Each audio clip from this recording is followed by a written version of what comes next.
Hello everyone. Today we'll be looking at the secondary schools in UK. Specifically, we'll be looking at a comparison between the three categories of schools or three types of schools for secondary. There's a grammar school, there's private school, and then there are state-funded free schools. So we'll be looking at a comparison between the state-funded schools, grammar schools, and private schools. We'll also be looking at what it takes to get into a grammar school, and is it worth the effort getting into a grammar school. So there's something called as ElevenPlus exam. We'll be looking at the ElevenPlus exam in a bit more detail. For people who've been following my channel, you'll know that I've already posted a video on primary schools. For people who haven't seen it, I'll share the link to that video in my description. So if you're looking for information regards to primary school, you can find it there. For this video, for secondary schools and grammar schools, we've already made it in Tamil. It's in my wife's channel. I'll share the link to that as well in the description. So in primary schools, the school starts at the age of 5. You will get into a year group called as reception, and then from year 1 to year 6, the next 6 years constitute the primary school. So you have a total of 7 years from reception to year 6, which is the primary school. The next 7 years from year 7 till year 13 is called as the secondary school. So similar to India, we have two competitive exams towards the end of the secondary school, like we do in 10th and 12th. They are called as the GCSE, which is written in year 11, and then the A levels, which are written in year 13. We will not be talking about the GCSEs and the A levels in detail in this video, because they are quite a lengthy subject with regards to what is a GCSE and what is an A level. The only thing that you would need to know is that if the child doesn't go for a grammar school, they wouldn't write a competitive exam for getting into a grammar school, then GCSE is the first competitive exam that they will be writing in their academic life.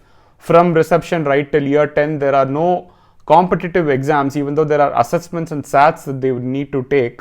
They are not graded and they are not scored from a pass or fail perspective till that point of time. It's only in year 11 where they will be writing the exam like our 10th, but we have a competitive exam almost on a yearly basis. They don't have a competitive exam. Year 11 is the first time that they'll face it, which is GCSEs, and 2 years later in year 13 is when they'll be writing their A levels, which are the two competitive exams in their academic life. So what are the three types of secondary schools? So you have the two free schools, which are the state-funded free schools, and the grammar schools, which are also state-funded and free, but it's a selective school. And then you have the private schools. Now, if you ask me personally, I do not believe that private schools are really worth the value. Unless and until you are super rich, there is really no reason to put your kid into a private school and give you a hard-earned money into a private school, because the private schools are super expensive in this country. In UK, you could spend almost like £2,000 per month on private schools, and you end up spending nearly about £24,000 a year. So roughly in the whole 7 years, you are spending close to 150,000, 160,000, for which you could actually go and buy a house or buy a flat in this country. So it's really not worth spending that much amount for a secondary education, or let alone even a primary education in this country, because the state schools are excellent and they provide the value education that any child needs. So personally, I don't believe in private schools unless and until you really have the money and you really want the flexibility. Sometimes the private schools might offer in terms of the timing or in terms of whatever you're after. So the selective schools, called as the grammar schools, we don't have grammar schools in all parts of UK. For example, in Wales and Scotland, there are no grammar schools, and even in England, it's not something that is present in all the parts of England. And roughly, as a comparison to about 4,000 secondary schools, you have only about 165 grammar schools in England. So you can easily see that the number of seats in grammar schools are very limited to the number of students who are trying to go into secondary every year. So the grammar schools are basically selective schools for children who have an excellent academic background or who are going after academic excellence. In comparison, this is like, in engineering colleges in India, for example, you try and go to an IIT or try and go to an REC, or for people from Tamil Nadu, try and go to Anna University. These are the elite colleges that you try and go to do in engineering. But at the same time, you can get the same engineering degree from a normal college. And there are so many good colleges out there that actually produce good results. And people end up going to the same companies or having a same career path, once they've finished their college or once they've come out of the college. But when a preference is given to go into an engineering college, you try and tend to, try and aim for something like an IIT.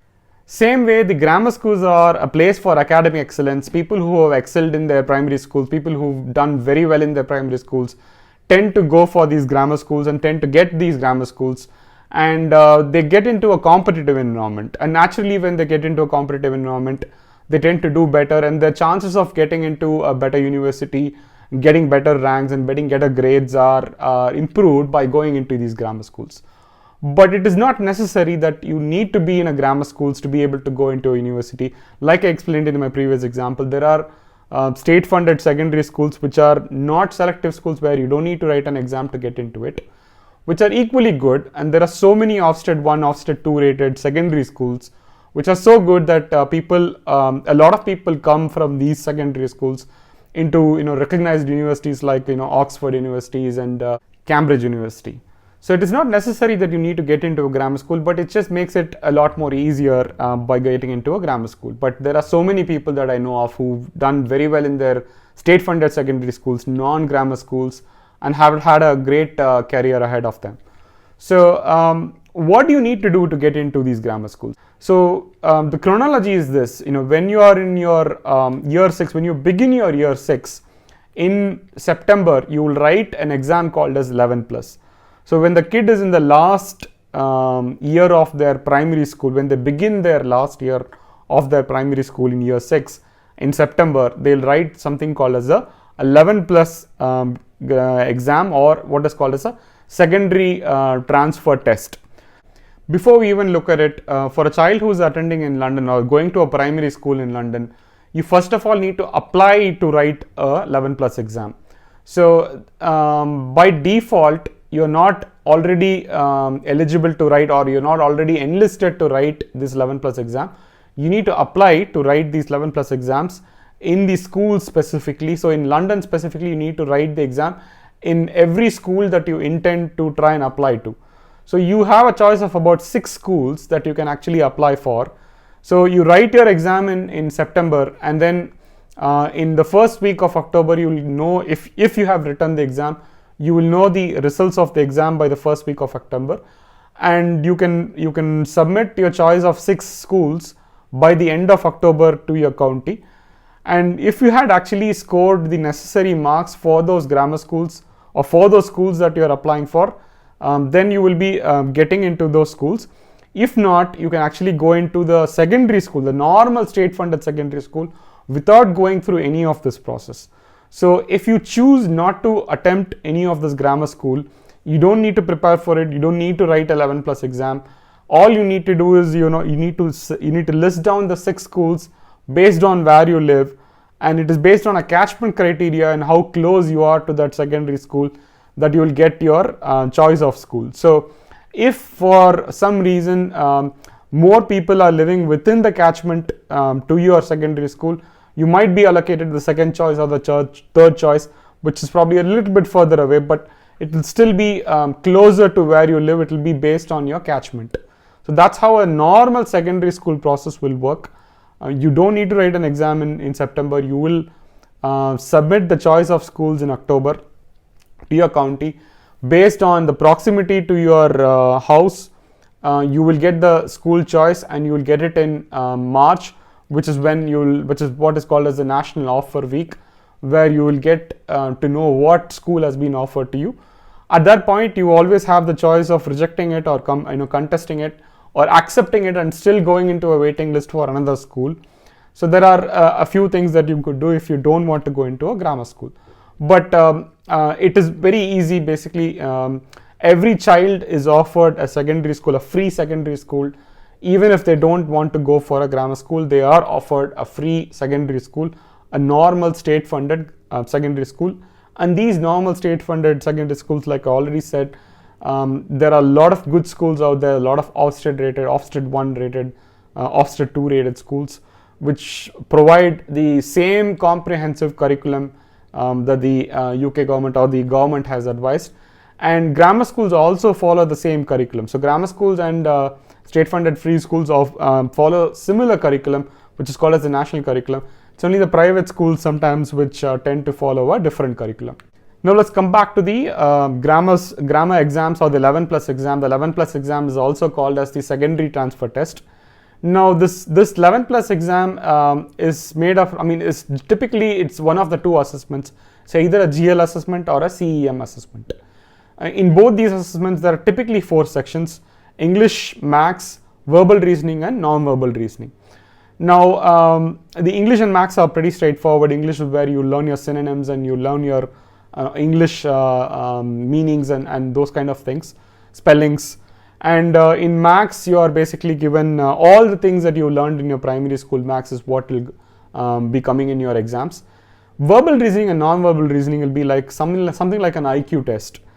It will be testing you with regards to different questions of English puzzles or English questions, and the non-verbal reasoning will be like spatial reasoning and symmetrical and non-symmetrical images that you will be given, where you will be tested. This again, if somebody has done an IQ test or IQ book, seen an IQ book in India for the schools, you would know what these are.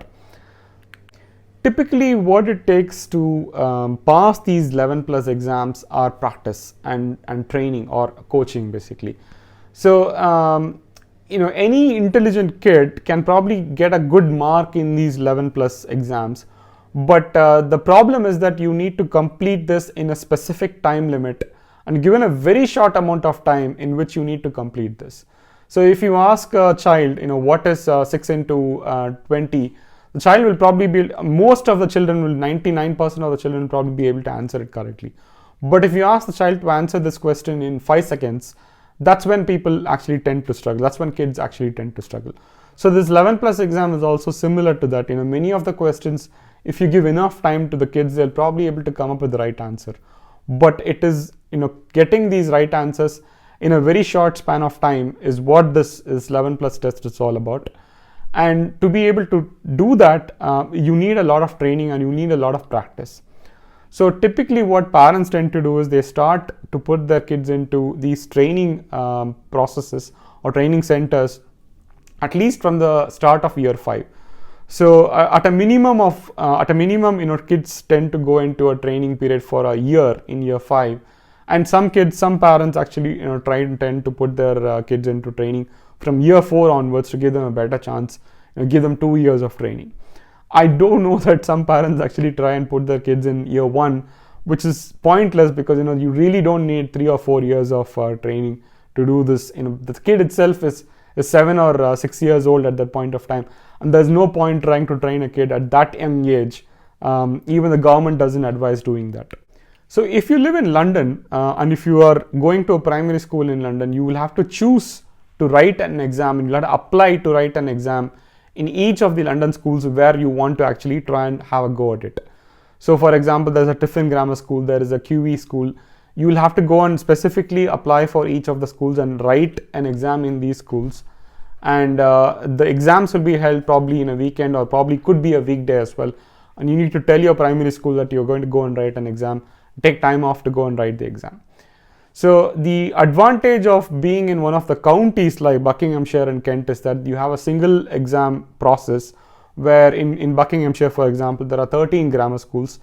And if you are already going to a secondary or going to a primary school in Buckinghamshire, you're automatically enrolled into these exams, and you can opt out or you can write to opt out of these exams if you want to. Otherwise, you write one exam in your primary school, and that's a big difference.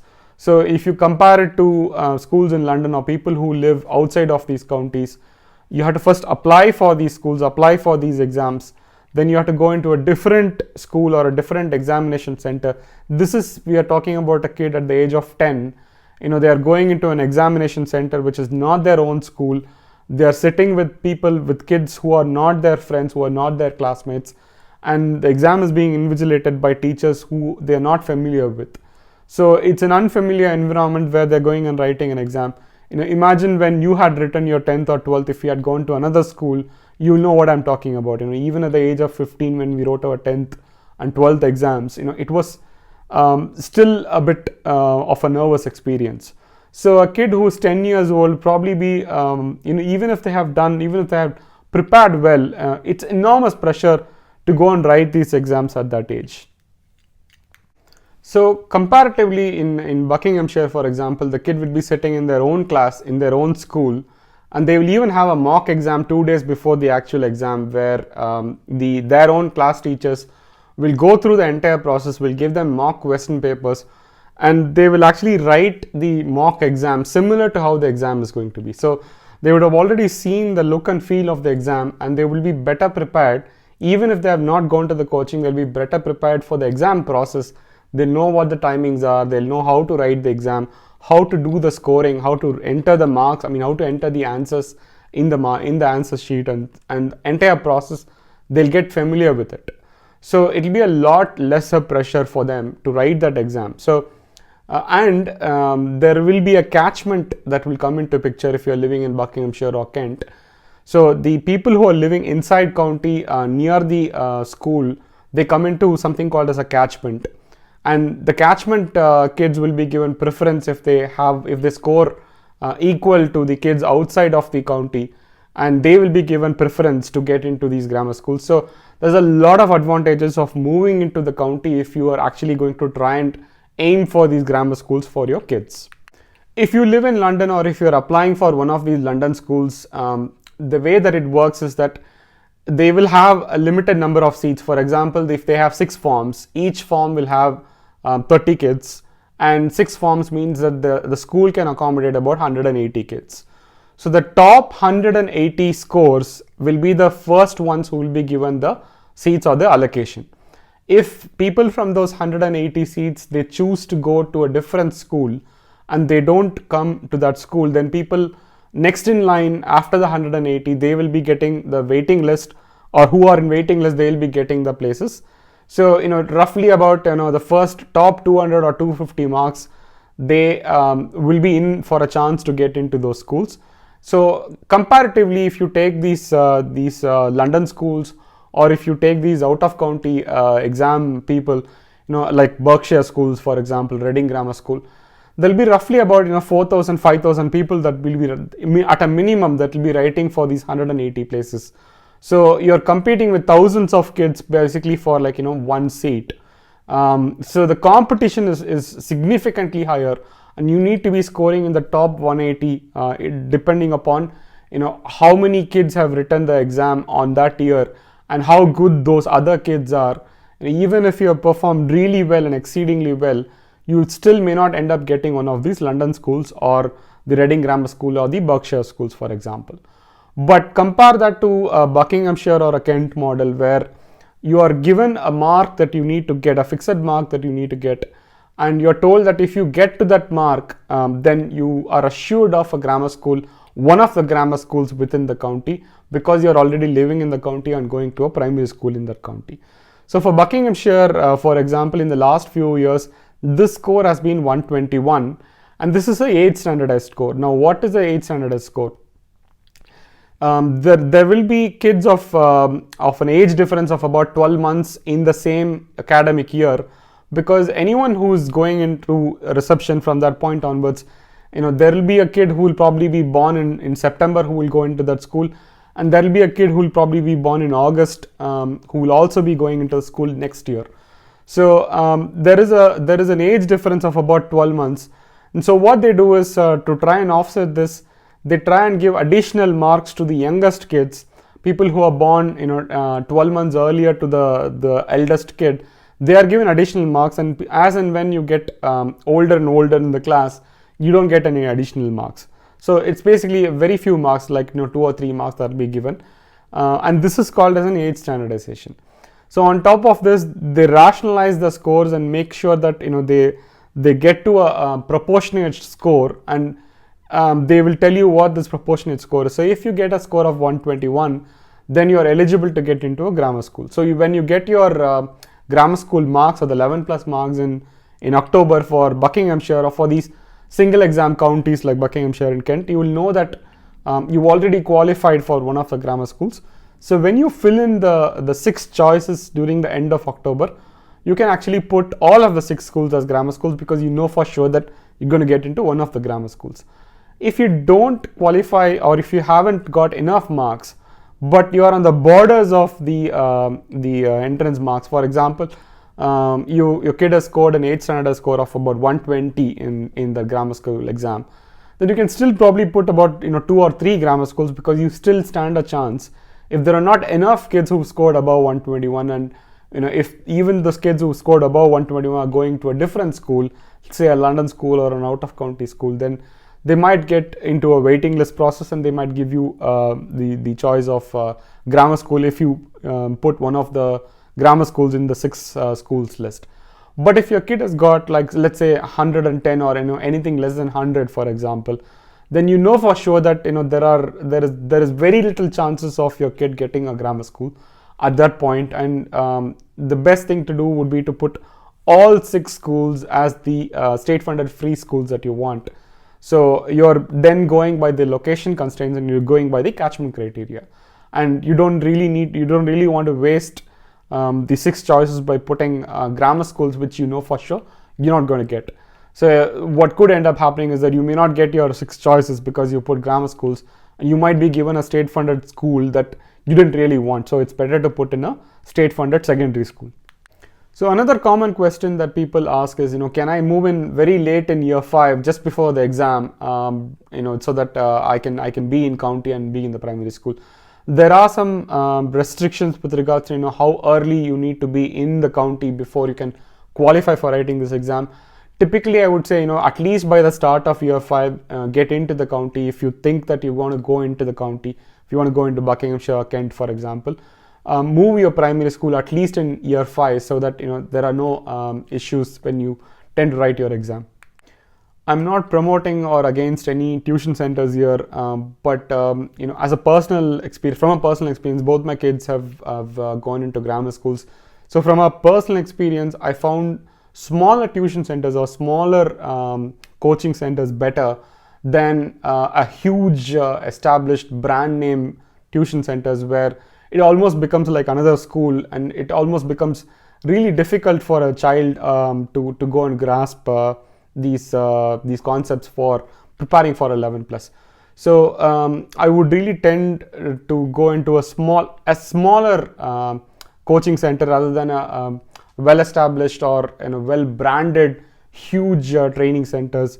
And there are several of them out there. So one of the choices that I would recommend personally is Susan Daughtry Educational Foundation, where she runs a very small set of coaching classes. The classes are generally conducted in community centers, where it's very quiet and peaceful, and it doesn't look like a second school almost. Having said all this, you need to decide whether or not your kid really has the potential to go into a grammar school, because even if you push the child a lot harder, if they naturally don't have the ability to get top ranks in their school, then they're only going to struggle more trying to go into a competitive exam like this. And even if they do clear this, remember, all of these kids are going to be from the top of their schools. They're going to come into the grammar school, and it's going to be super competitive in these grammar schools, and you really don't want your child to suffer the next 7 years by pushing them too hard to go into it. So if they're not naturally inclined, if they're not naturally able to do better in some of these exams, take a judgment call, and don't be insensitive to the kids. Kids have different talents. Some kids excel in their in music, some kids excel in sports. All kids have different talents, and if the kids do not have the natural ability to go into English, maths, verbal reasoning and non-verbal reasoning, don't push them too hard, because you'll end up pushing them into grammar school where they'll probably end up not liking the school and not enjoying their secondary school. This is a huge topic, and we can probably go on and on about it, but I think I've tried to cover most of the basic questions, or most of the basic questions that I had when my kids were trying to go into secondary school, and what I wanted to understand, what I wanted to know. So hopefully this was useful to you. If you have specific questions, do post it in the comments, or do send me an email, and I'll try and answer them as best as I can. Hopefully this was useful to you, and thanks for watching, and keep watching. Thank you. Bye.